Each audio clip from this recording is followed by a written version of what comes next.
देखो आज पुरी जिल्ला रे आज वन्य महोत्सव पालन है। आज ये आदर्श विद्यालय हंसपड़ा आमे 120टा गछ लगेलु जो गछ प्रभु जगन्नाथ रथ रे तैयारी हैला बेले काम रे आसीबो एवं एई भली रथ बाटिका प्रति पंचायत पुरी जिल्लार प्रति पंचायत रे हबो।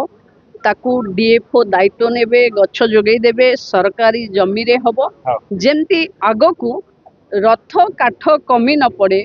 प्रभुंको रथ यात्रा पाई काठ केवल पुरी जिल्ला ही जोगई देई पारिबो एभली व्यवस्था बनखंड अधिकारी माने करिवे।